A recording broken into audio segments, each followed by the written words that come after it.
Hi, everybody. How's it going? How was your weekend? Is it working this time? Hi, Rob. How's it going? Keep making food for the family, I guess. Welcome, everybody, to a live stream that worked. I can't believe it. Sorry, I may look tired. I am. I had a rough weekend. It's been a long time since I've did a 17-hour shift. I started a gig. You will see a vlog of that really soon.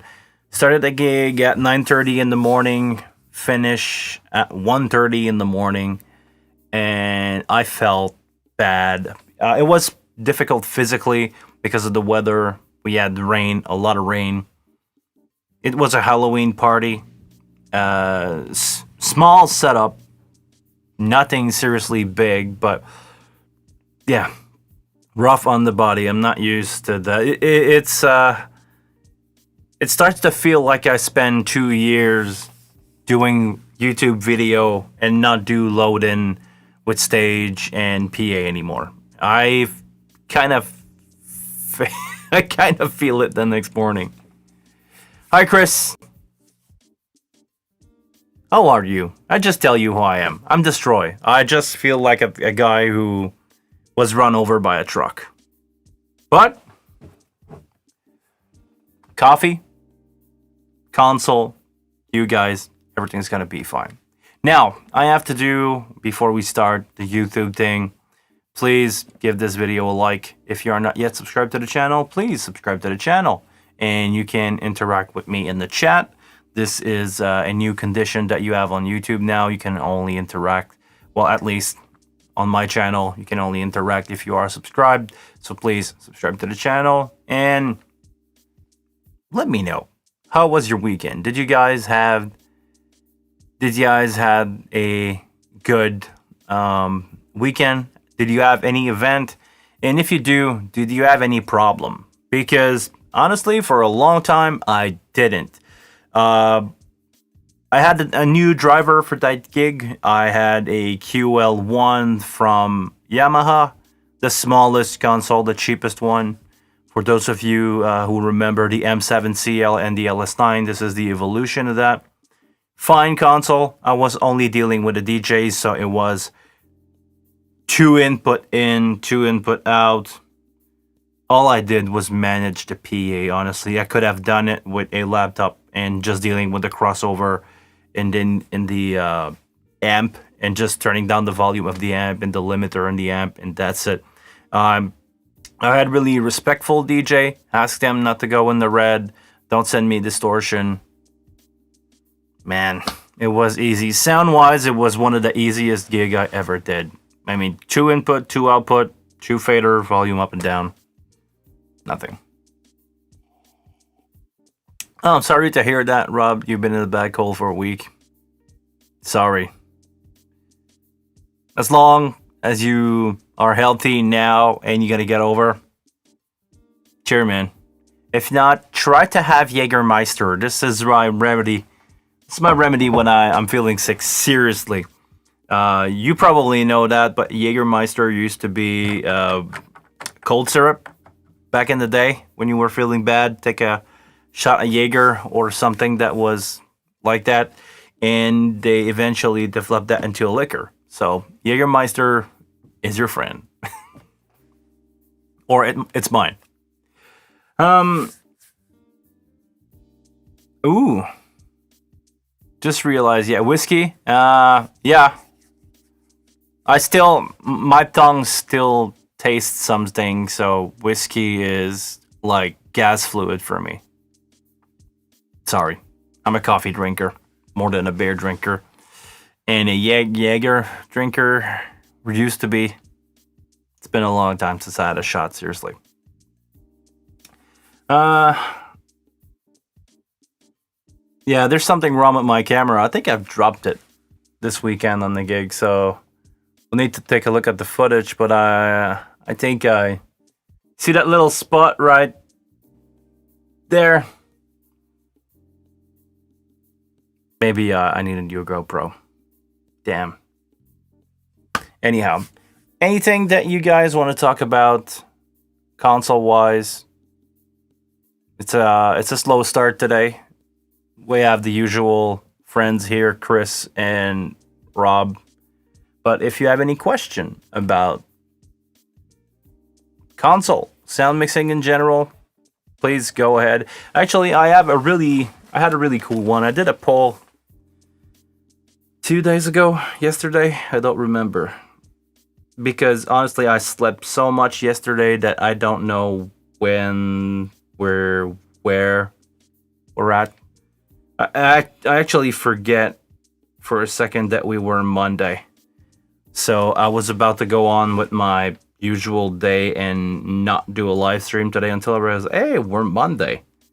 My girlfriend is at work or working from home now, and I didn't realize that I had to do a live stream. So I woke up, grabbed some new diffusion filter for the lights. I hope it does a difference for you guys, because I think it does for me. I think everything is more soft in here. And let's go back to the poll. I had a question here from Thomas, because I asked him, what do you want to see? What is the one thing in live sound that you don't find the answer for?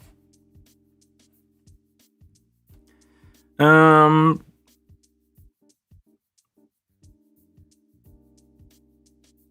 tried to read this question and I want to short it down because he wrote me a long message. But seriously, what what Thomas is asking. Thomas, if you're watching, we're gonna answer that. We've talked about that before. I think for most of this, the sound check, it's a challenge to mix when the environment is bad. He's having a hard time. I did a poll on YouTube. They should be in your feed, Chris. He's having a hard time with brass band. He basically, how do you deal with that? I know you write me some more, Thomas. I will get back to you, and I will probably do a video about that. But for now, I'm gonna guess you're watching and say the approach that I would have for that is it has to do with gain structure and the way I run my PA. I'm gonna try this. I'm gonna try the camera move. Is it gonna work? Yes, it did. I want to go here and show the console to tell you that in a setup where I have a brass band in a really loud environment, I would run my master at nominal, 0 dB nominal, to give me the most available power without clipping. If I send a signal into the master, it will give me a lot of power, a lot of energy with the fader.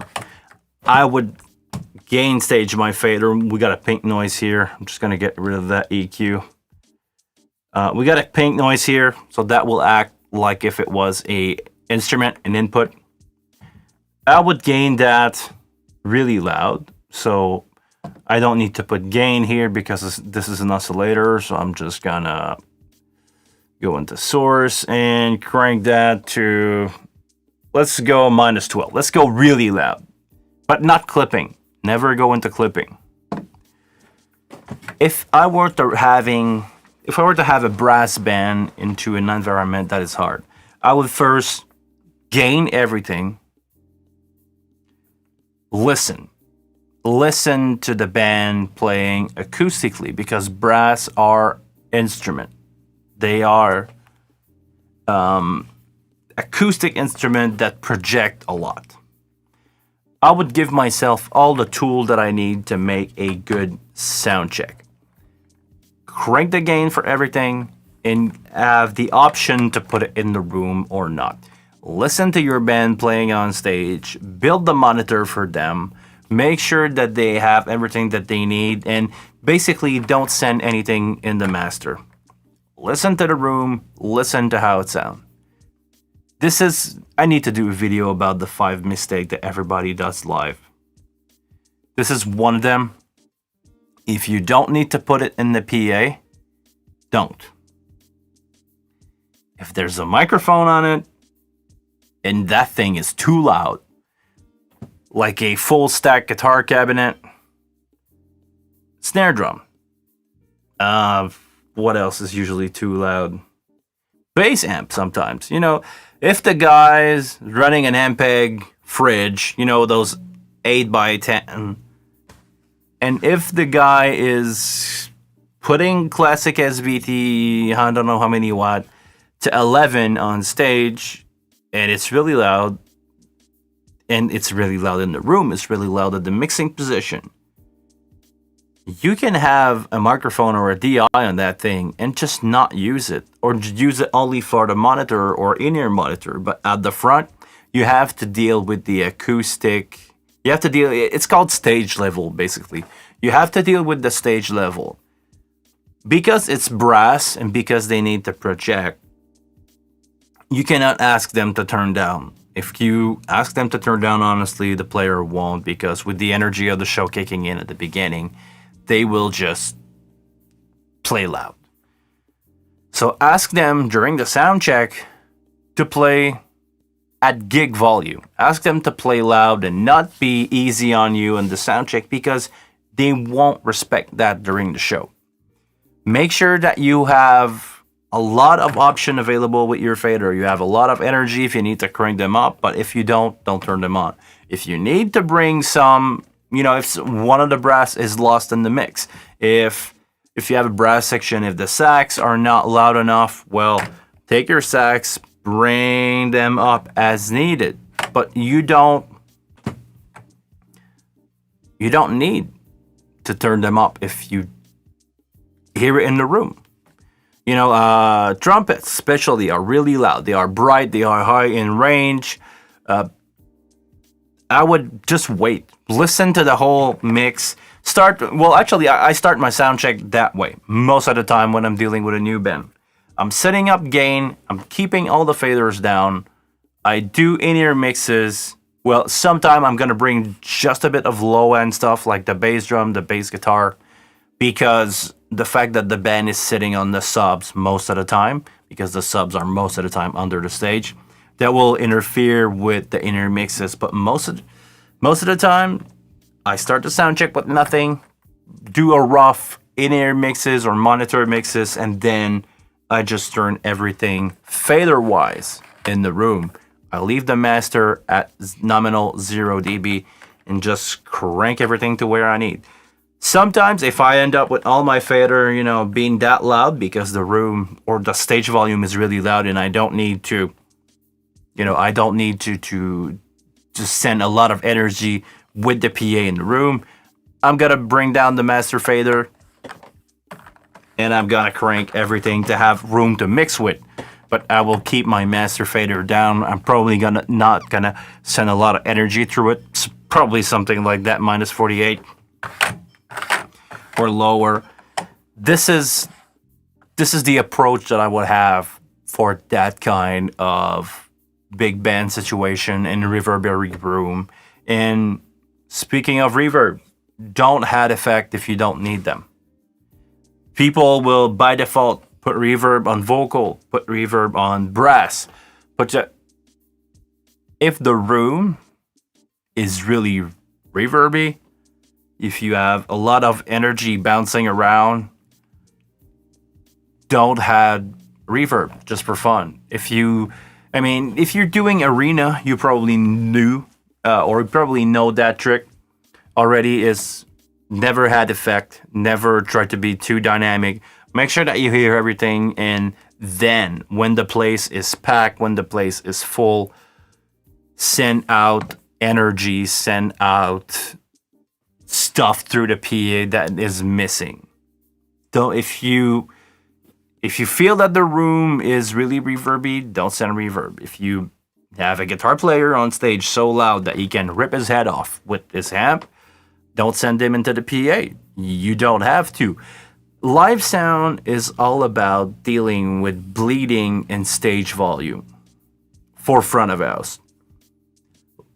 And this is the hardest part. People start to mix in smaller venue, and those are the worst. This is the first thing that you need to understand and get over with. Make sure that you hear everything in the room, and if it's too loud on stage, and I end up doing shows with only the vocal in the PA, because in 100-person venue, 100-people venue, the stage was loud. Everybody had their 412 or two 412 cabinet. Drum was really loud on stage, so maybe I end up with a bit of bass drum and vocal, and that's it. That will be my answer to this question. Make sure that you have all the available tools to drive them into the PA, but if you don't.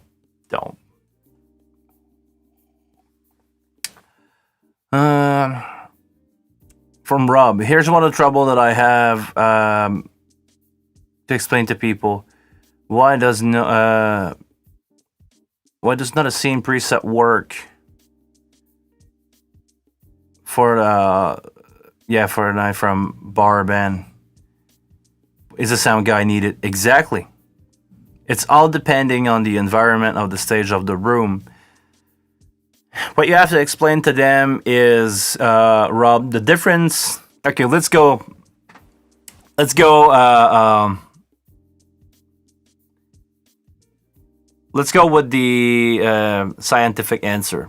The difference in temperature will change the frequency dynamic of the room so much that it would need to be rebalanced during the first song and through the night, with people moving in and heat coming in the room and out of the room, with doors opening and closing.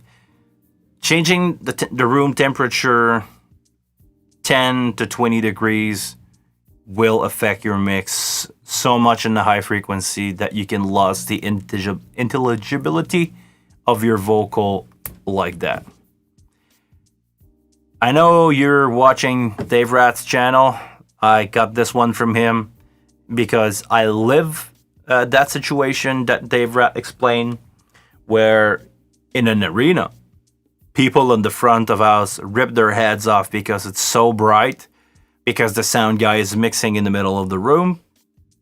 And in the middle of the room, all the heat from the body is like doing a shift in moisture in the air and temperature enough that the high frequencies don't travel through the sound guy. I went to see Slipknot, one of the band that I like, and Shirt, the sound guy, rest in peace, Shirt, was sitting in the middle of the arena where I am in Montreal, in the Bell Center. And I can guarantee you that either that guy didn't hear 4K at all anymore, or the sound was not reaching. And I would say the guy was probably not deaf. The guy was probably not hearing those frequencies because of the heat, because I was on the side. I'm old now. I don't go in the pit anymore doing moshing and stuff like that. I'm over that. But I was feeling the heat wave moving around and the flamethrower on stage. Like, I was feeling those bursts of heat and hearing the difference in sound with those bursts of heat rolling. This is something that you need to be aware of. And that will happen in small bar. That will happen pretty much everywhere. This is why you need a sound guy. Because it's not going to be the same. Player energy is not going to be the same. All those factors, people change. We're not machine. If we were a machine, we could sound check and call it a day, but not the case. More good company for an evening in a hotel. Illuminox. Hey, how's it going? Welcome. Chris White. Oh, I'm sorry. We said hello before. From DJ. DJ Spy. Sorry, DJ Spy. When I have a band that is too loud on stage in a bar, I typically ask them to turn the cab backward if they won't turn them down. Yes, this is something that I do. Another thing that I do with bands like that is when they have stereo cabinet, when they have those Mesa 412 stereo cab, I ask them to use only two of the four speaker. I ask them to plug their cab like if it was a 212. That's helping me. So they have the full bottom because the cabinet resonance is still there. You know, that full body is there, but it's cutting the volume in half, so 3 dB less volume on stage. And yeah, turn the cab around. I've already did a couple band where I had all the amp behind the curtain. It was cutting down all the ion energy from the cab, or a lot of the ion energy. And let's face it, it's never too loud in the low end. It's always too loud around in the higher range spectrum, you know. So yeah, that's helping me a lot. Turning the amp, putting something in front of it, putting plexiglass in front of amps, and something also that helping me a lot is put them in the monitor. I just put them loud in the monitor. That way I can deal with the volume if something ever happened. But this is another option. But yeah, great solution.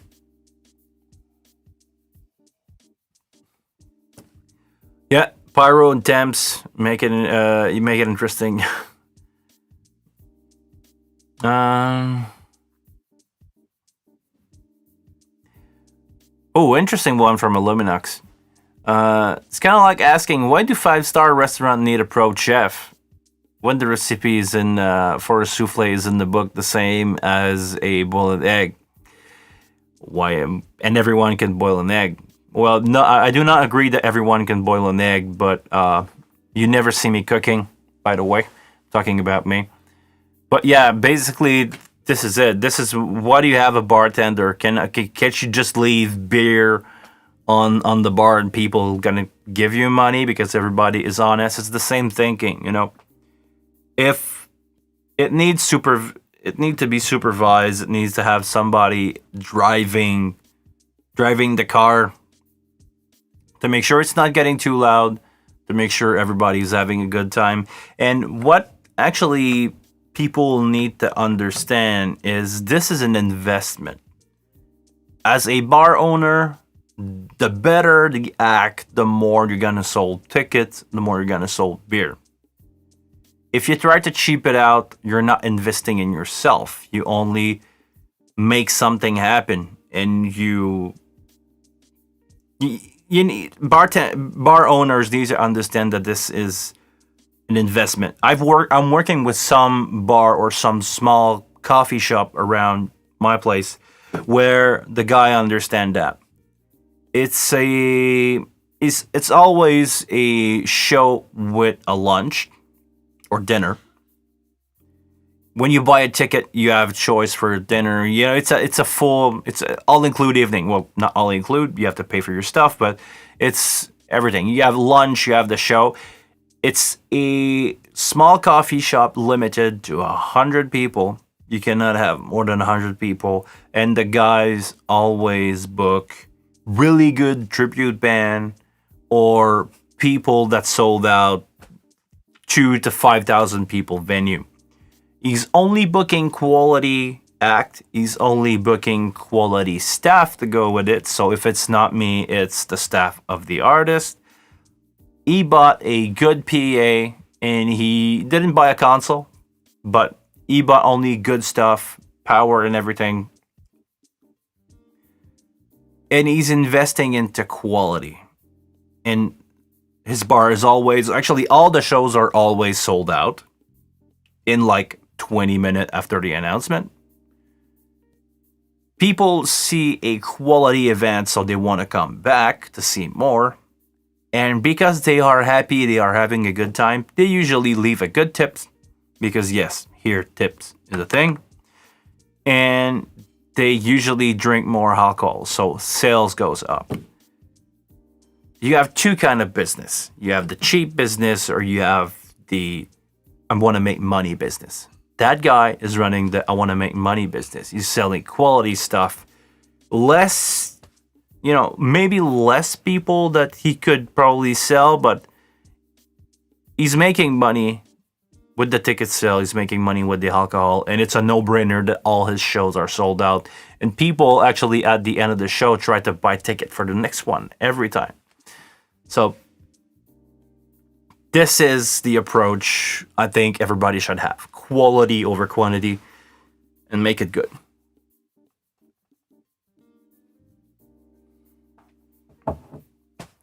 Oh, DJ Spy, you use blankets to cover them as well. Learned that from Dream Theater. Actually, Dream Theater, I thought Mr. Petrucci was using an Axe FX and some kind of cabinet simulation. I don't. It's been a long time since I've seen his rig run down, but I remember seeing some cabinet emulation. And seriously, to be honest with you, cab simulation for live is just a no-brainer for me now. All the band that I'm doing, I have Oxbox, Line 6 Elix that I'm running DI. It's now everything, seriously, everything is DI. Except the drums and vocal on stage, everything is DI. And I'm not expecting a shift from acoustic drums soon, but the more and more we get into electronics and the more and more they sound real, maybe in 10 years, acoustic drum will be a thing of the past and we can turn the volume down from everything because the volume's going down in events. Back in the 90s, everybody was running, those 412 cab really loud. But nowadays, everybody is running 112 combo or 212 combo. Stage noise is going down. Everybody's running in-ear. It doesn't matter if you're loud. We'll see.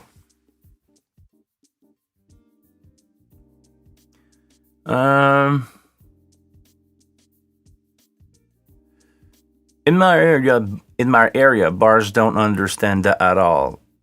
Try 600 for the band, no matter what size. With the 600 to have to play for sound too. Well, honestly, I'll be really open here. Okay, sure, but I just don't go there. I leave those places to die. Seriously. There's a famous blues bar here in Montreal called the Bistrot à Jojo. It's where all the blues people get together.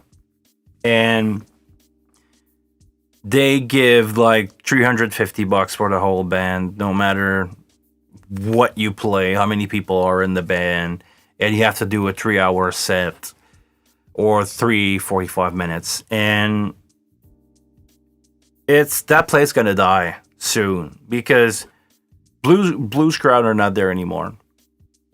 Musicians don't want to go there anymore. Some of the musicians who are, no offense to them, playing the lower game keep going there. So that bar is gonna end up with the 4 or 5 same bands, and when the crowd for those bands gonna move on, the bar won't have any kind of income because he will not renew his clientele. He will not bring in new, younger people. So those places, we should. It's okay. Just leave them to die. Make quality event. If you cannot get some decent payment for your event, create yourself a festival. Get together with all the band and say, we're gonna get a festival together. Will be a couple day. Do it like 2 times a year or 3 times a year with different name, and organize it well. Make it good for yourself. Make it good for the band, and give out the tickets for a decent price, and you will probably make the same amount of money. Would have play less gig in front of more people, in front of more a crowd that will listen to you instead of just being background music. Go that way and leave those cheap places to die. Seriously, this is my approach. I don't want to give out life. I really don't want to give up good life or good living choice speech here, but my approach in life, as always, leave the cheap gigs behind as a sound engineer. I don't go out for $100 anymore because I wait for the call that pay me 400. I do way less gig, but I make the same amount of money. Because instead of doing 4 gig at $100, or doing 7 gig of $100 in my week, I do 2 gig of 400, and I've made 100 more in only 2 days in my week. That give me time to do stuff around the house, do YouTube video. That has been my mindset for the last couple of years, especially more since COVID. But yeah, this is my approach, and so far for me, it's working. In my demographic, in my non-existent tech people now, this is what I do. Sorry, I need to grab a trackpad and go up with the chat. I've been talking too much today, and I'm not reading the chat enough. I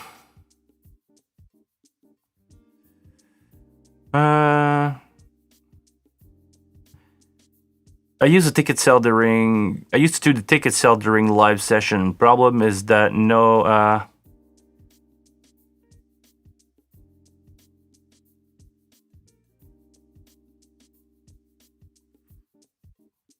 sorry, I don't get that. The lower stage volume noise is better, yeah. 10 years ago, we're talking about John Petrucci here. 10 years ago, he was using a 210 and a 410. I agreed, Kemper and Fractal hits the mark, yeah. And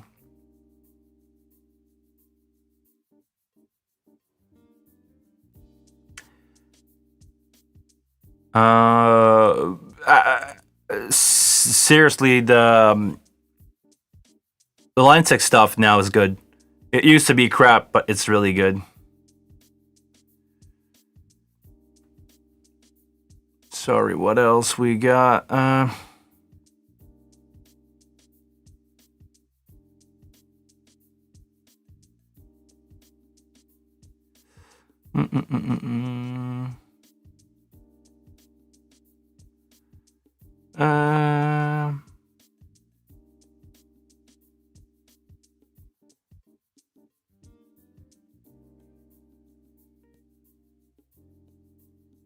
Okay.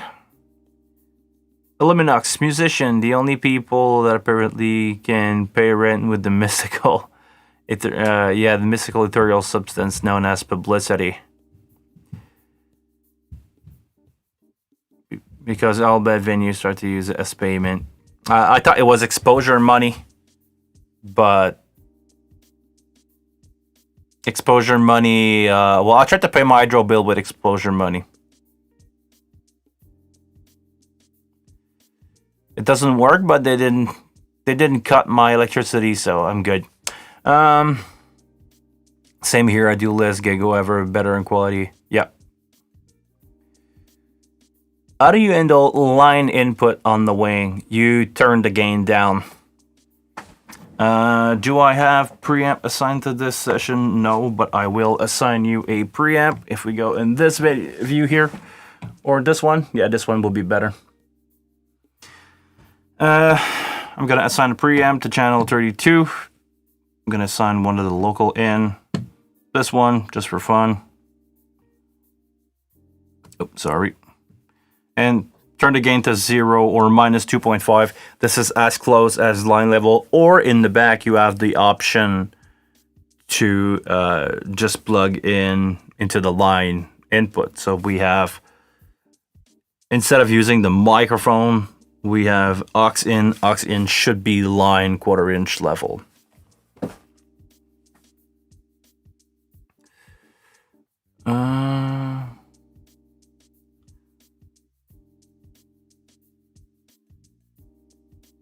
Sorry, I'm just gonna get rid of some of the weird stuff happening in the chat.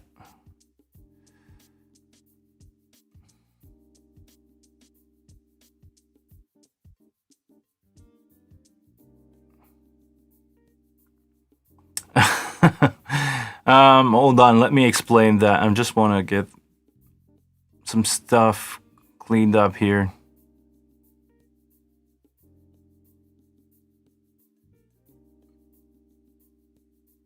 It seems all the stage box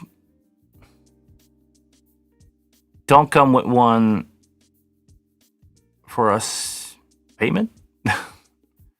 But the line level stuff is the if you turn down the gain on the input, it should be line level or should handle line level without distorting. Since I finally cut for a live Q&A for you, what made you choose the wing over the M or the X32?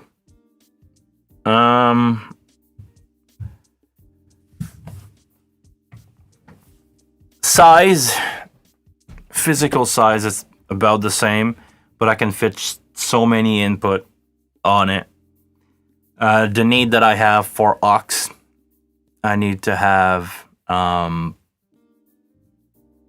lot of, not aux, bus. I used to do a band before the pandemic where I needed around 14 stereo out. I had 5 lead singer, 4 musician, a band gear guy, a production manager that needed a mix. I needed also a pair of side field in just in case somebody was losing an ear, and I needed boss to do effect for that. And I was only doing monitor on that gig, but I wanted to have a reverb for the instrument and a reverb for the vocal. Not everybody has his own reverb, but I had overall reverb. That's a lot of stereo buses. Let's count for fun. 5 musician, 4 band member plus a band gear. That's 10 plus a production. That's 11. A pair of side field. That's 12, and that will all stereo. So I ended up using a Pro 2 for that gig because the wing was not out yet, but the Pro 2 was maxed out, and I had to run, the production and the band gear in mono to give me reverb. So the wing was a game changer for me. It was replacing a Pro 2. This is my approach. This is why I choose the wing, and also the amount of input. I rarely go over 48 input, other than festival situation. Most of my band are around 32, so I try to keep it that way. But yeah, the amount of input, the amount of flexibility, the plugin, everything appealed to me over the X32 or the M32. This is why I sold my X32. Well, actually, I still own X32 core with my DL251. This is why I'm using. This is what I use in bar. Sorry. Try to read the chat at the same time. This is what I use in bar gigs. So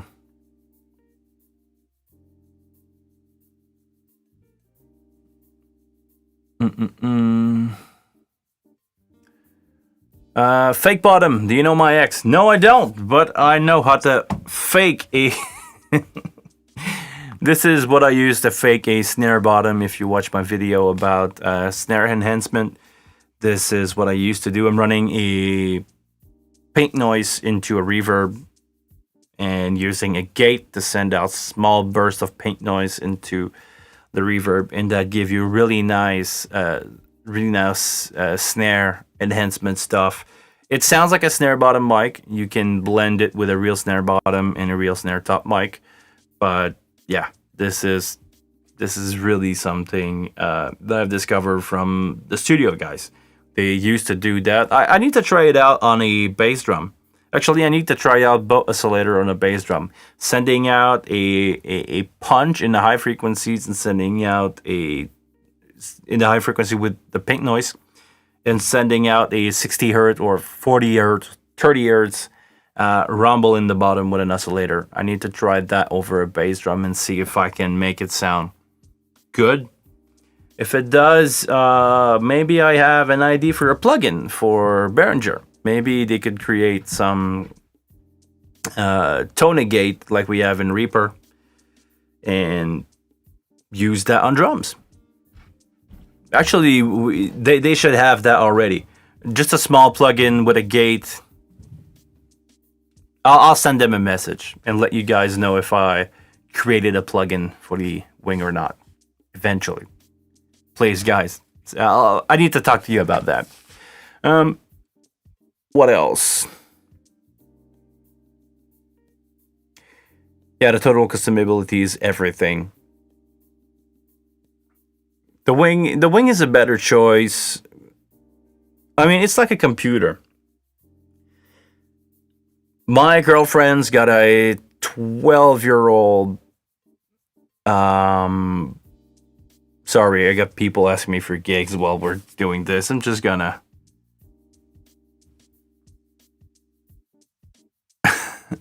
I'm just gonna put everything in Do Not Disturb.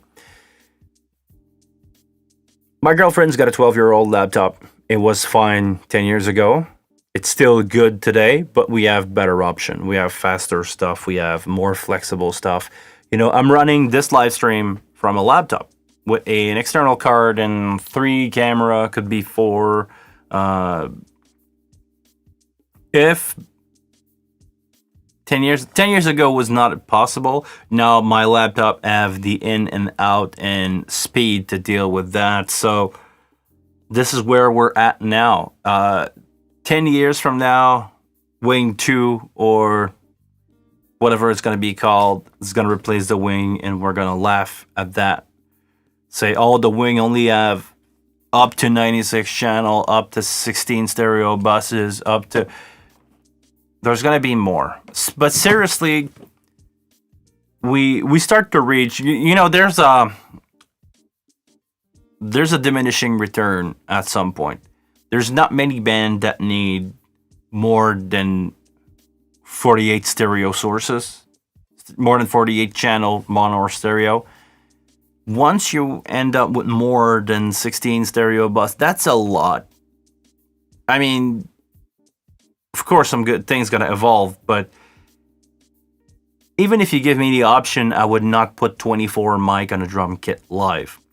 I don't see the need to have more than a stereo guitar. I don't see the need to have more than a stereo bass. Worst case ever, keyboard. If you have a keyboard guy with a stereo rig, maybe you can take all the keyboard individually instead of having him into stereo rig. But if you ask me now, we're November 1st, 2021. Do I need double the Wing? So far, I don't think I need double the Wing. I can tell you that I needed double the X32, plug-in wise. The premium rack, I was always running out of effect in the premium rack. But other than that, I don't see myself needed twice the Wing now. Maybe I will change my mind in 10 years. Who knows?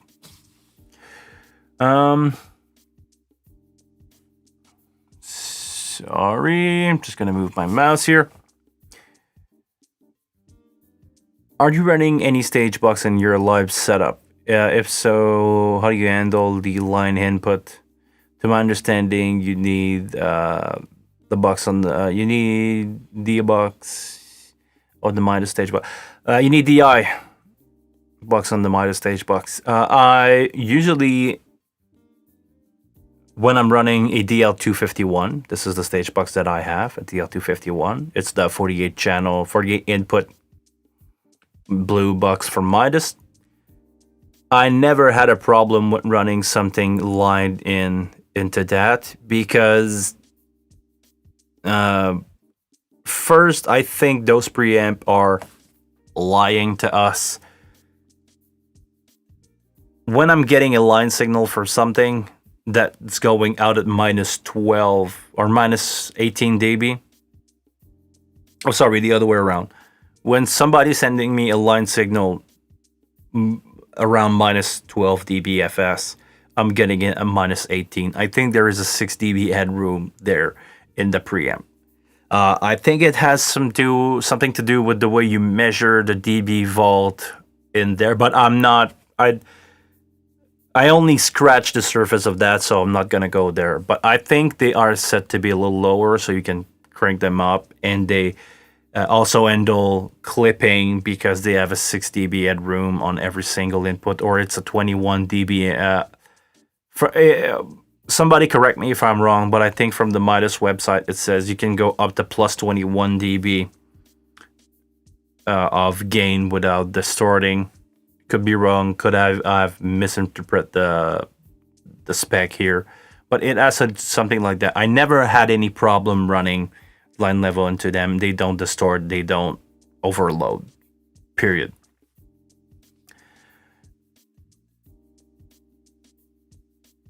But maybe for the Behringer stuff, they don't have as much headroom. Actually, if you are following Dave Rat right now on YouTube, if you don't go there, go follow him. He's actually experimenting with the X32 and the M32, and I just asked him to include the DL Blue stage box, and he said he will. So eventually, Dave Rat will take a look at the X32 preamp, the M32 preamp, and the Blue box. He's doing a lot of really interesting tests with distortion, with phase reverse. He's got access to the gear that I don't, because I would do those tests if I could. But basically I have one style of preamp here because I did a test, and the wing has, if it's not the same thing as a Midas DL 251 preamp, it's really close enough that I was able to cancel the sound myself with that. So the wing as the Blue box preamp for sure.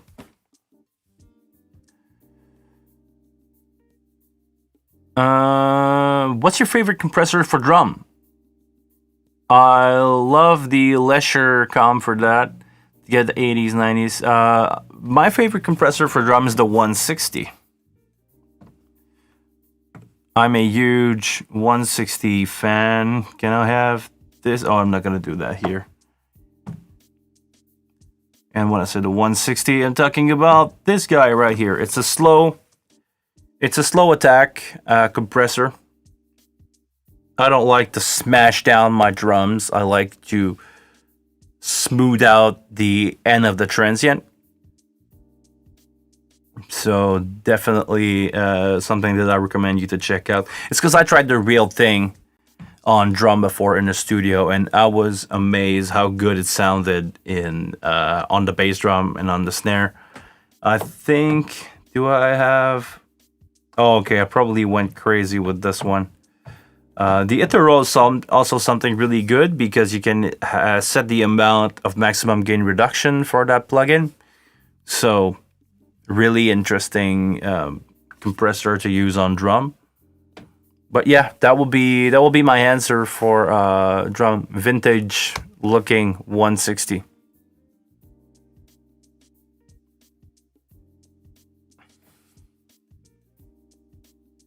Polypopo, thanks for all the tutorial. I'm definitely interested in the wing, 100%. Thank you very much. Appreciate the good comment. If you have any question about the wing that you cannot find the answer, let me know, man. I use the Soundcraft 22 and I'm ready for an upgrade. The Soundcraft 22, I would not know what that is. I used to know the Series 4, Series 5. I saw those console, the analog one, before they got retired at a venue where I work. And I use the VI also. Yeah, definitely the VI is really clean sounding console. I like that.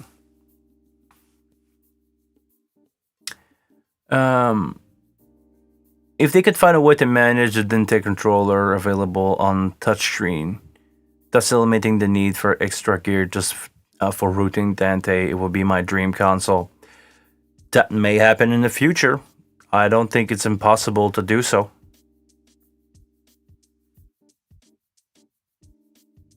Maybe integration for the network. Sure, ULXD wireless, same on the bigger Yamaha console. You will be having. If you get a Dente patch, you could probably end up with that. I don't know. I'm not a huge Dente user. Actually, I know so little about Dente that publicly I'm going to say I don't use Dente. Maybe. I'm pretty sure it's doable. could we see the thing that we need to figure out, is this a spot or a partnership between Yamaha and Shure on that? I know Yamaha has a partnership with Nave for some of the stage box. You can actually, for the QLCL, PM, Rivage, and other IN console, you can have Neve preamp on stage for those digital Neve preamp.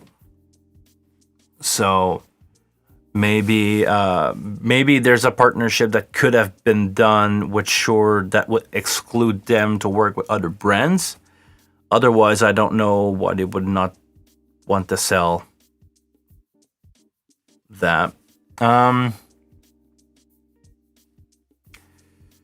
What else? Mato Concepts, thanks for everything. Thank you for watching, man. From Chris, I had a full band, 2 drums, guitar, 2 guitar, bass, keyboard, and vocal on Friday with loads of backing track. Yep. The track were studio grade. How do you make backing tracks feel live? What I personally do is put the backtrack as loud as the band and use that as a starting point. If this is the kind of produced band like I did with Five Roses, the backtrack were as loud as the band. Basically, I listened to the album. I've listened to the studio mixes. Placed the backtrack where they were in the mix. So basically, all I did is putting my fader to 0, and I blend in the band with that.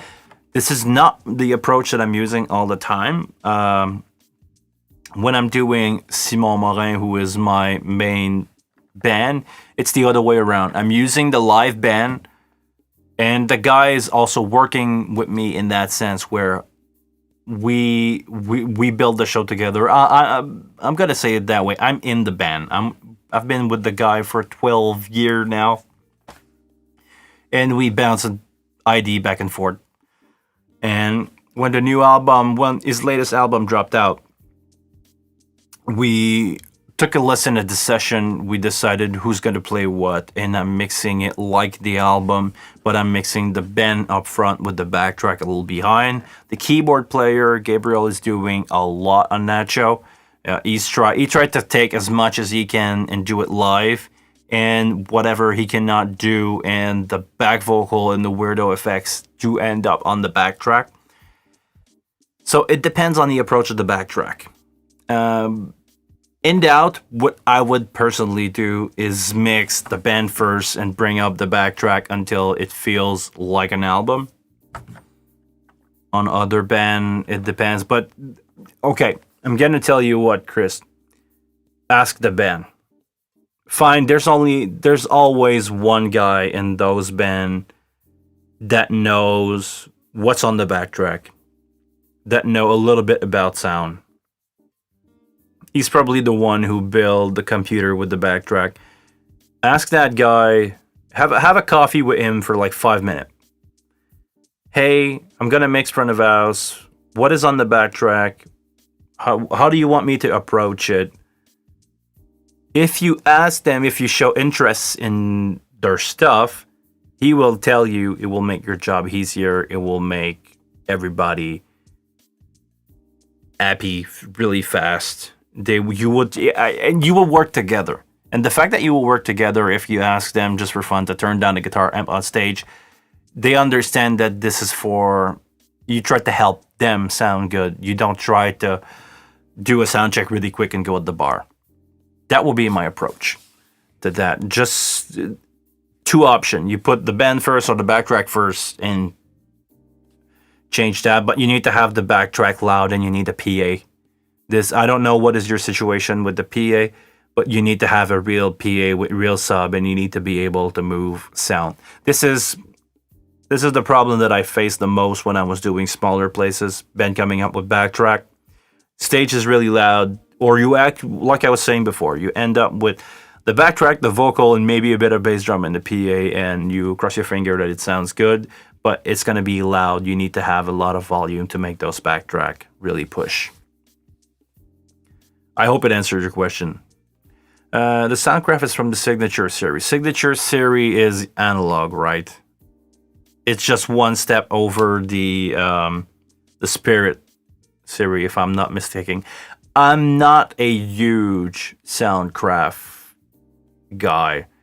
I used to mix with a Soundcraft 200 analog. It was one of the first console with one or two parametric EQ on the strip. You have really noisy console from what I remember, but the one that I use could have been in bad shape. External power supply going in, feeding the power. Preamp. I think you had a variable low cut on this one. EQ. You had like high, two semi-parametric. So you add the choice to EQ and choose the frequency at two different places in the low end. After that, you had 4 aux or 6 aux that you could change pre or post, and that's it. That was the 200 series. I think the Signature series is a little bit higher than that, but I could be mistaken. And sorry, I cannot just move around and start to Google that now. From Polypopo, I use MPC and send it over USB, track by track, and I was hoping the Wing as is audio over USB option. The Wing as audio over USB option, it's a sound interface. You can use it like any other sound interface. It has a few options. You have the amount of track. Sorry, I'm gonna do this. You have different amount of track. Could be a 2-channel, 8-channel, 16-channel. That's about it for the audio interface size. Now you can decide what goes in there. If you go in the routing channel, and no, it's the channel, it's output. Go USB output, you can decide what you want to send there. If you go to, is it the, yeah, you can decide also the source for USB. So, yes, it does. Just make sure that you don't mistake that with the SD card. The SD card are there to record only. They do not multi-track. They are like a one-time deal. This is one of the mistakes that people did. This is one of the misinterpretation of the SD card that a lot of people do. They will allow you to record 32 track, but only 32 track at once. It's not a multi-track thing. So just be aware of that. But yes, USB over audio, it does. No problem there. Like any audio interface.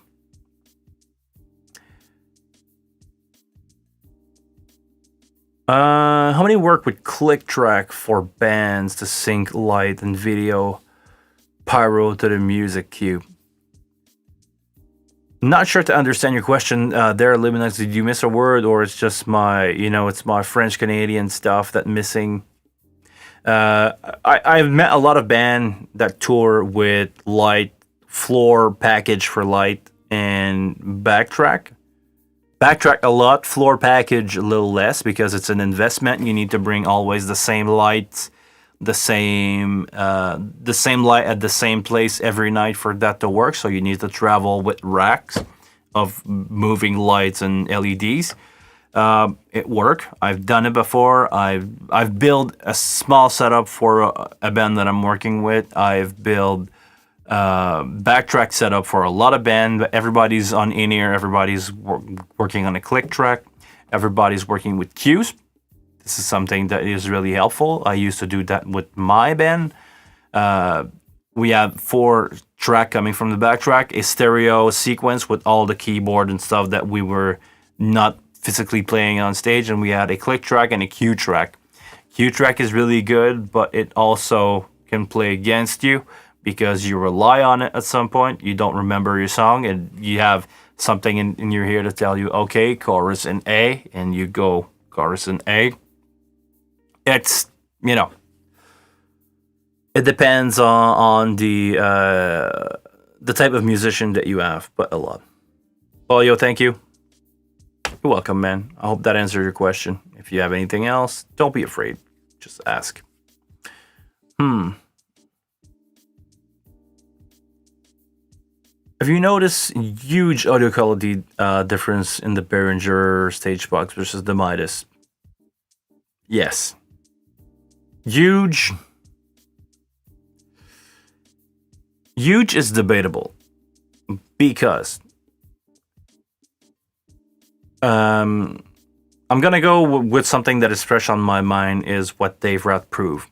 The noise floor on the Behringer preamp that are Midas design versus the Midas preamp that are Midas preamp. Noise floor is huge, but that will only make a difference if your PA's noise floor is lower. I've got really good mix out of X32. This is me telling you my feeling. The Behringer S series preamp is fine. It's a bit noisy, but better than what we had before. The M32, the DL32 stuff is good. It's a Midas design preamp, but I think it's made out with more affordable component. And the Midas DL251 or the Blue Box or the Pro Series, call it however you want. I think this is as high quality as you can get. And I did a weird test. I do not suggest you guys to do that, but this is what I did. I've tried all three type of preamp.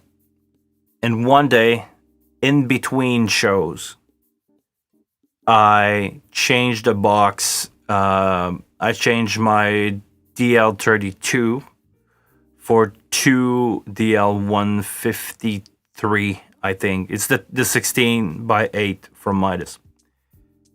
I did a show in the band on the Friday. I did a show with the band on a Friday with the DL32. Didn't tell the band. Swap the preamp for the 153. Didn't tell the band. I did a line check myself, everything, make sure that everything is working and the level were making sense. Start the first set. On the first song, everybody looked at each other and said, wow, it sounds great. I felt it too, but I tried to find the word for that. Instead of fighting, everything just did a handshake and everything worked together better with the blue preamp. Noise floor, I think, was lower. Maybe not much. I was not in that good a venue also. But yes, I believe that they were the price difference at every step. But X32 is not bad. This is what I used to have with my band for in-ear monitor. It was fine. I mean, it's gonna be better than any analog board, even with the noise floor, because you have the option to process the signal. It's gonna be better than a lot of other stuff. But yes, for somebody who spent $5,000 on a stage on 48 stage preamp, I would say that I'm happy with my purchase. Yeah, this is my opinion. I seen X32 with Behringer stage box used on mixed broadcast audio for ESPN. No one noticed any difference from really high-end gear. Probably. I believe that. No one commented on it. No, because let's be honest, I don't want to say bad quality TV, but okay, seriously, Illuminix, you experimented that last week. You're going to listen to that into a TV. That sounds already bad. What is the weakest link in your chain? If you listen to music in a pair of Shure 846, that is $1,000 headphone that reproduce every single nuance of a mix, you will hear a difference. If you listen to that on your TV, I could get away with it. I'm dead serious when I say I can get away with it. If you listen to that on your computer, on your phone, those preamp are good enough. Those preamp are good enough. Yeah. It all depends on what you want to willing to put your name on. Yeah, but if you are doing live TV for sports event, people with headset yelling into a microphone, a small cheap condenser microphone, yeah, I'm pretty sure Behringer is fine. I could put my name on that. It really depends on, what kind of content that you put out. It's not. I'm gonna use a Glenn Fricker thing here. It's not Celine Dion. You don't need pristine, clean vocal. ESPN live TV, probably fine. Good. We've been going at this for only an hour. I was expecting more than that. I thought we were going for 2 hours. Maybe I speak a lot today. You guys have any more question about the wing? If not, I'm going to call it a day. I have some video to do.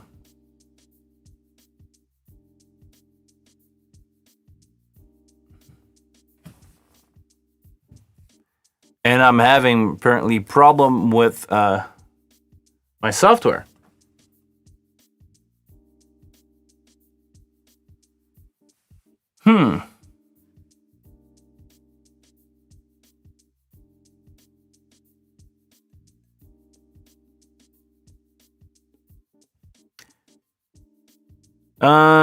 Did you see Bama last night? No. No, I'm sorry. Last night I was in bed recovering from my 18-hour shift. 17-hour shift from Friday.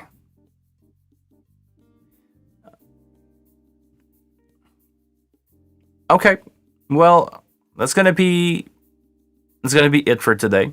If you guys have any question, feel free to leave them in the comment down below. Please don't leave them in the chat. For those of you who are watching this in replay, thank you very much. I really appreciate the fact that you take time of your day to watch this thing. I know a lot of people do. Always a pleasure to have you around. If you are not yet subscribed to the channel, please subscribe to the channel. If you want to share this live stream and help me reach my 1,000 subscriber goal for this year, share it with your friend. If one of your friends is interested into this almost podcasting, share it with them. We never know. Till the next one, please take care of yourself.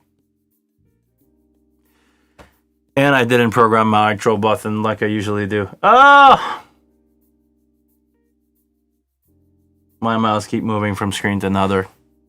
I just want to make sure. Okay. No, I didn't see that, DJ Spy. Sorry. Take care of yourself, guys. Outro time. See you next week. New video coming on Wednesday and Friday. I got a vlog for you Friday. Well, the last one. Take care of yourself. See ya.